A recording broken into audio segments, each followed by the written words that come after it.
Welcome back, everybody. I'm not sure how well you can see this, but this is a caricature of me drawn by one of my students.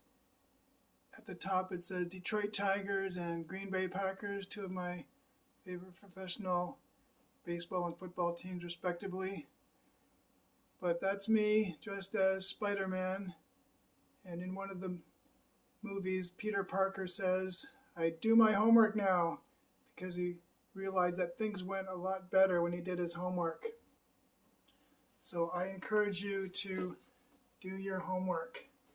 Now, one of my New Year's resolutions is going to be to teach some math lessons, starting with fractions. I want to take the friction out of fractions. Fractions is one topic that a lot of people do not understand for some strange reason. In fact, I would say 5 out of 4 people don't get it. And if you don't get that, then you're one of them. So let's consider some very basic fractions here. Here I have 2/3 represented because I've divided this circle into 3 equal pieces, and I've taken 2 of them. And this circle I've divided into 5 equal pieces, and I've shaded in 3 of them, so that's 3/5.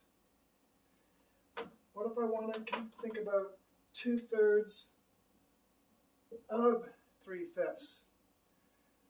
Well, 2/3 of something means that for every 3 you take 2.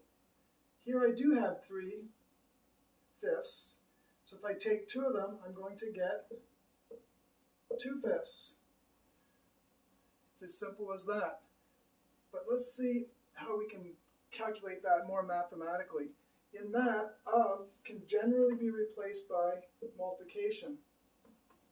When you multiply 2 fractions, you do not, I repeat, you do not need or get a common denominator. A lot of students think you need one, but you don't. That's for adding and subtracting. When you multiply 2 fractions, you can just multiply the top numbers, the numerators, and multiply the bottom numbers, the denominators. If you multiply 2 times 3, of course, you get 6. If you multiply 3 times 5, you get 15.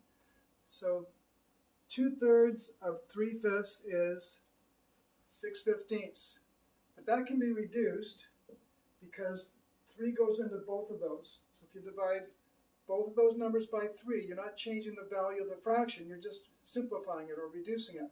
6 divided by 3 is 2. 15 divided by 3 is 5. So that's equal to 2/5. And if you remember, that's what I said 2/3 of 3/5 was. Because for every 3 you take 2. I have 3, I take 2, I get 2/5. Now, a better way to calculate 2/3 times 3/5 is to reduce the numbers before you multiply. Because then you don't get such big numbers, you don't have to reduce such big numbers. You still have to reduce at this point.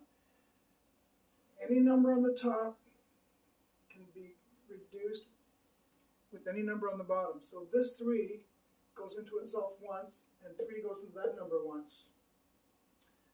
That's as much as I can reduce. So now I just multiply the top numbers. 2 times 1 is 2. 1 times 5 is 5. So again, you get 2/5. All right, in the next video, I'm going to talk about dividing fractions. So stay tuned. I'll be back.